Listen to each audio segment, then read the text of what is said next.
Genesis chapter 3. Now the serpent was more crafty than any other beast of the field that the Lord God had made. He said to the woman, "Did God actually say, 'You shall not eat of any tree in the garden'?" And the woman said to the serpent, "We may eat of the fruit of the trees in the garden, but God said, 'You shall not eat of the fruit of the tree that is in the midst of the garden, neither shall you touch it, lest you die.' But the serpent said to the woman, 'You will not surely die, for God knows that when you eat of it, your eyes will be opened, and you will be like God, knowing good and evil.' So when the woman saw that the tree was good for food, and that it was a delight to the eyes, and that the tree was to be desired to make one wise, she took of its fruit and ate. And she also gave some to her husband who was with her, and he ate. Then the eyes of both were opened, and they knew that they were naked. And they sewed fig leaves together and made themselves loincloths. And they heard the sound of the Lord God walking in the garden in the cool of the day. And the man and his wife hid themselves from the presence of the Lord God among the trees of the garden.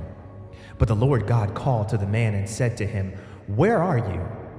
And he said, "I heard the sound of you in the garden, and I was afraid because I was naked, and I hid myself." He said, "Who told you that you were naked? Have you eaten of the tree of which I commanded you not to eat?"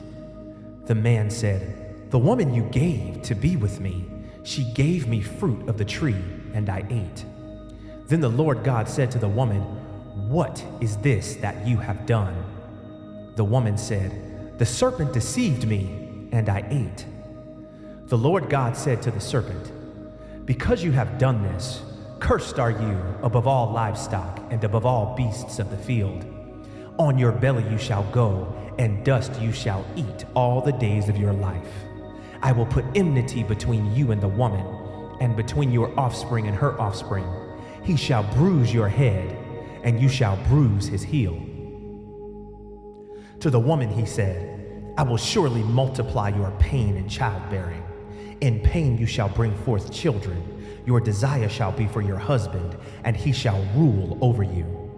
And to Adam he said, "Because you have listened to the voice of your wife, and have eaten of the tree of which I commanded you, you shall not eat of it. Cursed is the ground because of you. In pain you shall eat of it all the days of your life.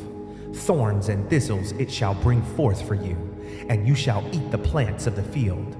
By the sweat of your face you shall eat bread, till you return to the ground, for out of it you were taken, for you are dust, and to dust you shall return." The man called his wife's name Eve, because she was the mother of all living. And the Lord God made for Adam and for his wife garments of skins, and clothed them. Then the Lord God said, "Behold, the man has become like one of us, in knowing good and evil. Now, lest he reach out his hand and take also of the tree of life and eat and live forever." Therefore the Lord God sent him out from the Garden of Eden to work the ground from which he was taken. He drove out the man, and at the east of the Garden of Eden he placed the cherubim and a flaming sword that turned every way to guard the way to the tree of life.